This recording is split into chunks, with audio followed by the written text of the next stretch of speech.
100 करोड़ से ज्यादा कीमत और अपनी ही टीम का तोड़ा भरोसा। कौन कौन है इस आईपीएल 2022 की फ्लॉप प्लेइंग 11 में शामिल? इंडियन प्रीमियर लीग के 15वें सीजन में कमाल की बल्लेबाजी और गेंदबाजी देखी गई।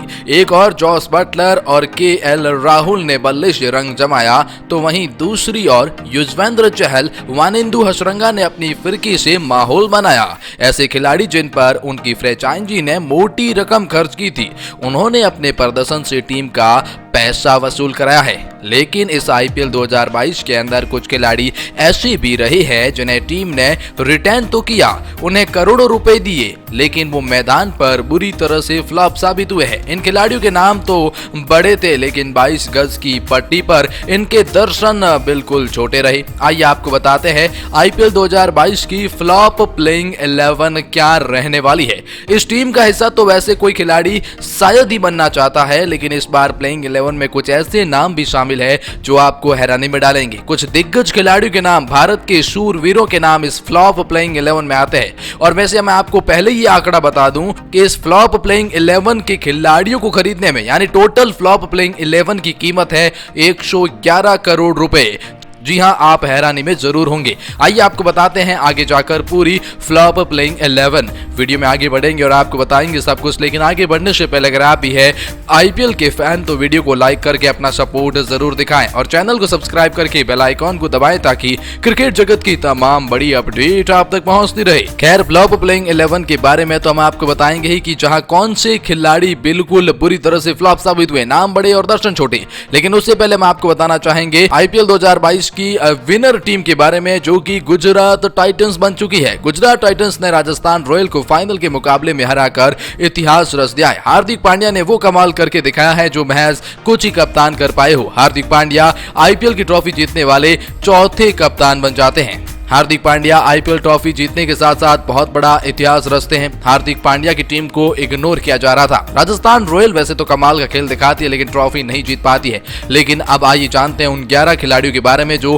प्लेइंग 11 है, लेकिन फ्लॉप प्लेइंग 11 है। और इसकी कीमत जैसा कि हमने आपको बताया 112 से 13 करोड़ रुपए है। आइए जानते हैं ओपनिंग से लेकर गेंदबाजी पेयरिंग तक। मुंबई इंडियंस के कप्तान रोहित शर्मा को उनकी टीम ने 16 करोड़ रुपए में ड्राफ्ट किया था, लेकिन वो इस साल पैसे के साथ न्याय नहीं कर पाए।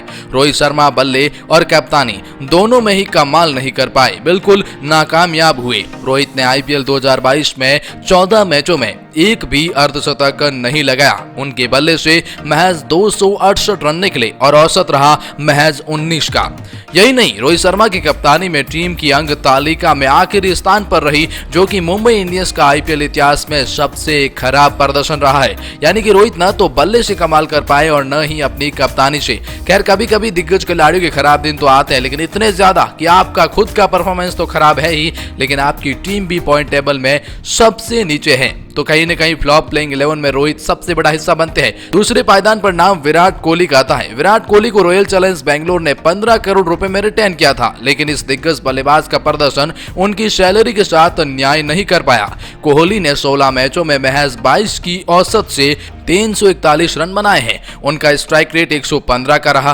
पूरे 4 सीजन के बाद विराट कोहली लीग में 400 रन भी नहीं बना सके हैं। यानी कि विराट कोहली का खराब प्रदर्शन यहाँ पर आपको देखने को मिल जाता है, इसलिए फ्लॉप प्लेइंग 11 में शामिल हो जाते हैं। दो दिग्गज ही नहीं, बल्कि अब जो आपके सामने खिलाड़ी आएंगे बाकी, वो आपको और भी ज्यादा हैरानी में डालेंगे। तीसरे पायदान पर नाम सनराइजर हैदराबाद के कप्तान केन विलियमसन का भी आता है। फ्लॉप प्लेइंग 11 में कहीं न कहीं ये एक महत्वपूर्ण खिलाड़ी बनकर आते हैं। 14 करोड़ रुपए में ये भी रिटेन किए गए, लेकिन दिग्गज खिलाड़ी का प्रदर्शन देखा जाए तो ये महज 20 लाख के भी हकदार नहीं। जी हाँ, विलियमसन 13 मैचों में महज 19 की औसत से 216 रन ही बना पाए। विलियमसन का स्ट्राइक रेट भी इतना खराब है जो कि 100 के नीचे का रहा है। अपनी कप्तानी में भी टीम को कुछ खास कमाल प्रदर्शन नहीं करवा पाए हैं। सनराइजर हैदराबाद की इतनी खराब कहीं न कहीं पहली बार देखने को मिली है। तो केन विलियमसन फ्लॉप प्लेइंग 11 के तीसरे पायदान पर है।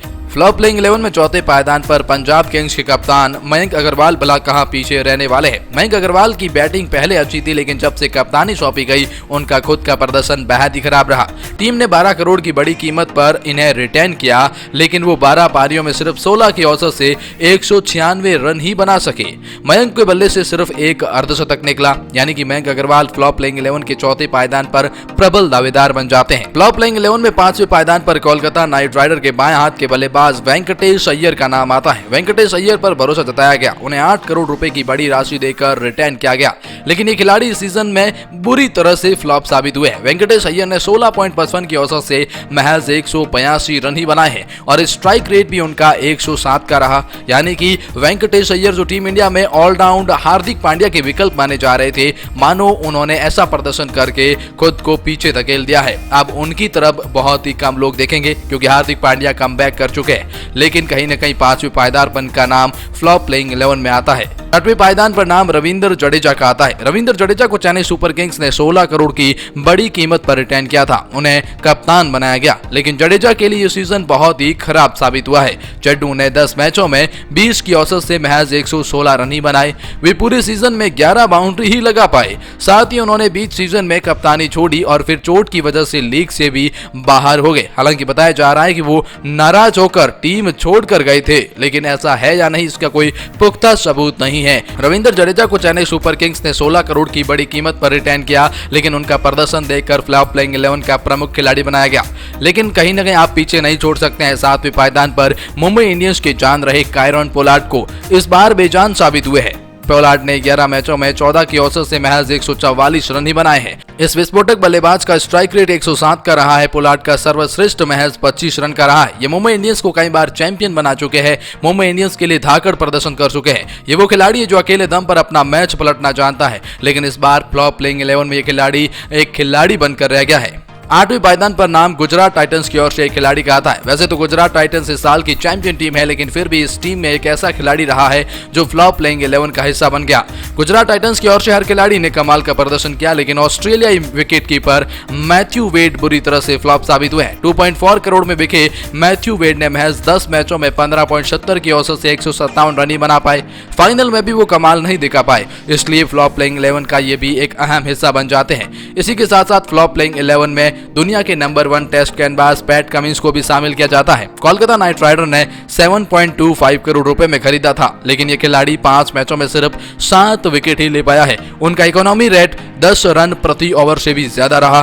टीम ने उन पर भरोसा नहीं दिखाया और वो बेंच गर्म ही करते हुए नजर आए, इसलिए कहीं न कहीं पैट कमिंस का फ्लॉप प्लेइंग 11 में शामिल होना एक बहुत बुरा जो है संकेत है ऑस्ट्रेलियाई टेस्ट टीम के कप्तान के लिए। और अब बात आती है बाकी अन्य 2-3 खिलाड़ियों की। उसमें नाम आता है 10वें पायदान पर मोहम्मद सिराज का। मोहम्मद सिराज को रॉयल चैलेंजर्स बेंगलोर ने 7 करोड़ रुपए देकर रिटेन किया था, लेकिन दाएं हाथ के तेज गेंदबाज का प्रदर्शन आईपीएल 2022 में बेहद ही निराशाजनक रहा है। सिराज ने सबसे ज्यादा 31 छक्के लगवाए और 15 मैच में महज 9 विकेट ही चटकाए। इस गेंदबाज का इकोनॉमी रेट भी 10 रन प्रति ओवर से ज्यादा रहा है। इस हिसाब से हम कह सकते हैं कि फ्लॉप प्लेइंग 11 का यह प्रमुख हिस्सा है। इतना ही नहीं, टीम इंडिया के मिस्ट्री स्पिनर कहे जाने वाले वरुण चक्रवर्ती जो 11वें पायदान पर आते हैं।